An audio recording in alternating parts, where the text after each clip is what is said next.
নমস্কার, আপনারা শুনছেন এ টু জেড বাংলা অডিও। আজকের কাহিনী কাজী নজরুল ইসলাম, পরিবেশনায় আমি মাহি। বাংলা সাহিত্যের বিশিষ্ট কবি, গীতিকার এবং সাহিত্যিক, বিদ্রোহী কবিরূপে প্রধানত তার প্রতিষ্ঠা এবং পরিচিতি।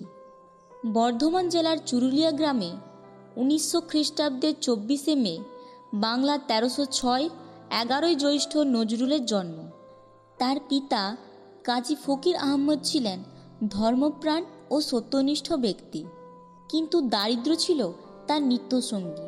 এই দরিদ্র পরিবারে জন্মে দুঃখ দরিদ্রের সঙ্গে সমাজের অসম ব্যবস্থার বাস্তব রূপটি প্রত্যক্ষ করবার সুযোগ ঘটেছিল নজরুলের বাল্যকাল থেকে, এবং এই মনোভাব নিয়েই তিনি আজীবন সমস্ত অনিয়ম, বিশৃঙ্খলা, শোষণ, পীড়ন ও অব্যবস্থার বিরুদ্ধে সৈনিকের মতো সংগ্রাম করে গেছেন। শৈশবে গ্রামের মক্তব্যে সামান্য লেখাপড়ার সুযোগ পেয়েছিলেন নজরুল। বাংলা ভাষার সঙ্গে আরবি ও ফার্সি এই সময় তিনি শিক্ষা করেন। বাল্যকালেই চুরুলিয়ার পল্লী কবিদের প্রতি নজরুল অনুরক্ত হন। তিনি নিজেও মুখে মুখে কবিতা রচনা করে পল্লীবাসীদের প্রশংসা অর্জন করেন। 13 থেকে 14 বছর বয়সে নজরুল উর্দু গজল গেয়ে কবিগানের আসর জমিয়ে শ্রোতাদের তাক লাগিয়ে দিয়েছিলেন। বাল্য বয়সে লেটো দলের জন্য চাষার সং, শকুনির বধ পালা গান রচনা করেন। বাল্যকালে নজরুল অত্যন্ত দুরন্ত প্রকৃতির ছিলেন। বাঁধাধরা নিয়মে থাকা ছিল তার স্বভাব বিরুদ্ধ। স্কুলের জীবন থেকে মুক্ত হয়ে তিনি পালিয়ে গেলেন রানীগঞ্জে। এক রুটির দোকানে 5 টাকা বেতনে কিছুদিন কাজ করেন। সেখান থেকে জৈনিক শহীদ দারোগার বদান্যতায় পুনরায় তার স্কুল জীবন শুরু হয়। তিনি যখন 10ম শ্রেণীর ছাত্র, সেই সময় শুরু হয় প্রথম বিশ্বযুদ্ধ। দেশপ্রেমের আহানে নজরুল 1914 খ্রিস্টাব্দে 49 নম্বর বাঙালি পল্টনে সৈনিক হিসাবে যোগ দেন। বাহিনীর সঙ্গে তাকে চলে যেতে হয় করাচিতে। শুরু হলো নজরুলের সৈনিক জীবন, সেই সঙ্গে তার কবি জীবনও। করাচির শ্রেণীনিবাসে দিওয়ানি হাফেজ এর কিছু রুবাই বাংলায় অনুবাদ করেন। রিক্তের বেদন বইয়ের গল্পগুলিও আরব সাগরের বিজয় বেলায় বসে লেখা। গান, গল্প, কবিতা সেই সময় অজস্র ধারায় নজরুলের লেখনী থেকে বেরিয়ে আসে। তিনি সেসব লেখা পাঠিয়ে দিতেন বাংলাদেশের বিভিন্ন পত্রপত্রিকায়। যুদ্ধক্ষেত্রে লেখা রচনাগুলির শেষে লেখা থাকত হাবিলদার কাজী নজরুল ইসলাম। ফলে হাবিলদার কবি নামে তিনি প্রথম জীবনে পরিচিত হয়েছিলেন। তদানীন্তন সওগাত পত্রিকায় নজরুলের লেখা বাউন্ডুলের আত্মকাহিনীতে তার জীবনের ছাপ অনেকটাই পাওয়া যায়। প্রথম ছাপার অক্ষরে প্রকাশিত নজরুলের কবিতার নাম মুক্তি। 1326 বাংলা সনে ইংরেজি 1919-এ ছাপা হয় বঙ্গীয় মুসলমান সাহিত্য পত্রিকায় শ্রাবণ সংখ্যায়। সেই বছরই তখনকার অভিজাত পত্রিকা প্রবাসীর পৌষ সংখ্যায় প্রকাশিত হয় হাফেজ এর একটি রুবাইত এর অনুবাদ। একই বছরে বঙ্গীয় মুসলমান সাহিত্য পত্রিকায় ছাপা হয় ব্যথার দান ও হেনা গল্প। এই প্রেমের গল্প দুটিতে নজরুলের দেশপ্রেম ও আন্তর্জাতিকতা বোধের পরিচয় পাওয়া যায়। 1919 খ্রিস্টাব্দের মার্চ এপ্রিলে 49 নম্বর বাঙালি পল্টন ভেঙে দেওয়া হলে নজরুল কলিকাতায় আসেন। নতুন বেগ সঞ্চারিত হয় নজরুলের কাব্যচর্চায়। বিদ্রোহী কবি প্রকাশের সঙ্গে সঙ্গে নজরুলের কবিখ্যাতি দিকে দিকে ছড়িয়ে পড়ল। বিদ্রোহী কবিরূপেই তিনি স্বতঃস্ফূর্ত অভিনন্দন লাভ করেন দেশবাসীর কাছে। মেয়ে ভুকা হুঁ শীর্ষক প্রবন্ধ ধূমকেতু পত্রিকায় প্রকাশের পর 1923 খ্রিস্টাব্দের 16ই জানুয়ারি রাজদ্রোহের অভিযোগে নজরুলের 1 বছর সশ্রম কারাদণ্ড হয়। 1923 খ্রিস্টাব্দের অক্টোবর মাসে নজরুলের বিখ্যাত কাব্যগ্রন্থ অগ্নিবীণা প্রকাশিত হয়।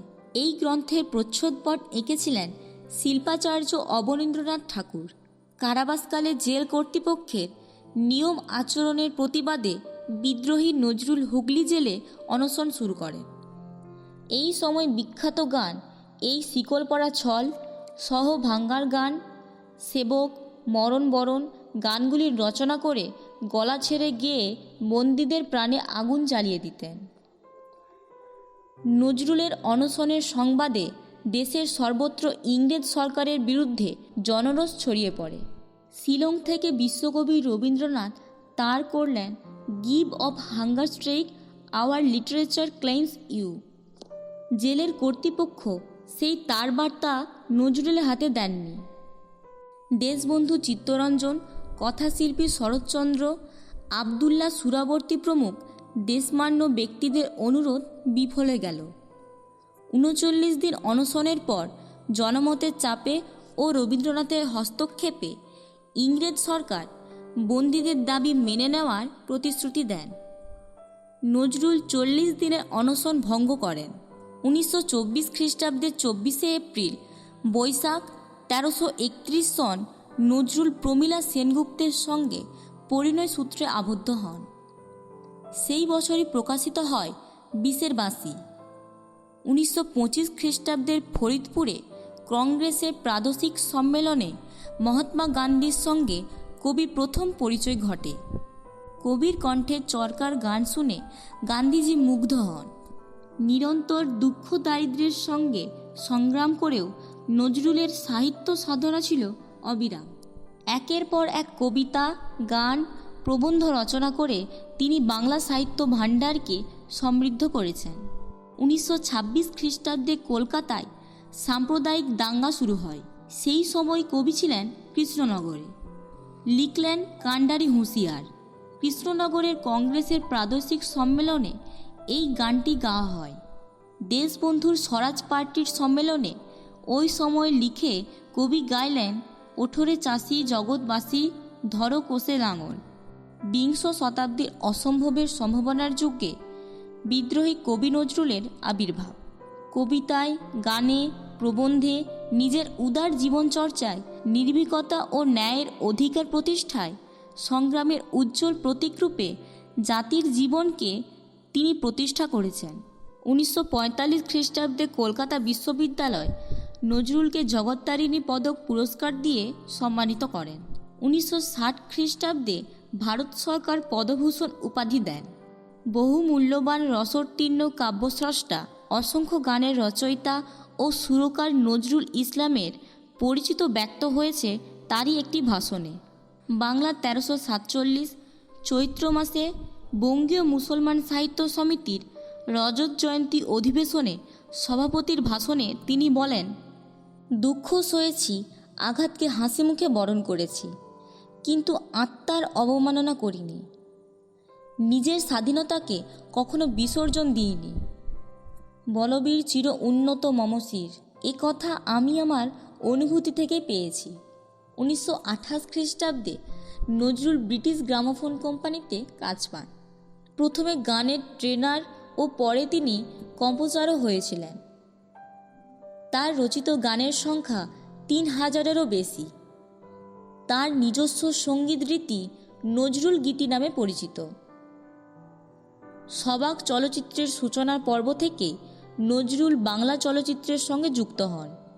ধ্রুব, বিদ্যাপতি, সাপুড়ে প্রভৃতি ছবির সঙ্গীত রচনার সঙ্গে কাহিনীও তিনি রচনা করেছিলেন। ১৯৩৯ খ্রিস্টাব্দে নজরুল জায়া প্রমীলা প্রখ্যাঘাতে পঙ্গু হয়ে যান। ১৯৪২ খ্রিস্টাব্দে কবি নিজেও পক্ষাঘাতে বোধশক্তি হারিয়ে নীরব নির্বাক হয়ে যান। ১৯৫৩ খ্রিস্টাব্দে চিকিৎসার জন্য সস্ত্রীক নজরুলকে ইউরোপ পাঠানো হয়।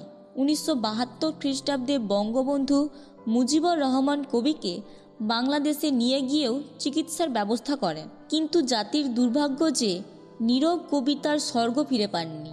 বাংলাদেশের সরকার ১৯৭৫ খ্রিস্টাব্দে শহীদ দিবসে নজরুলকে ২১ পদক দিয়ে সম্মানিত করেন। ১৯৭৬ খ্রিস্টাব্দে ২৯ জুন চিরবিদ্রোহী নজরুল ঢাকাতেই শেষ নিঃশ্বাস ত্যাগ করেন। সেখানেই রাষ্ট্রীয় মর্যাদায় তাকে কবরস্থ করা হয়। শেষ হলো আজকের কাহিনী কাজী নজরুল ইসলাম।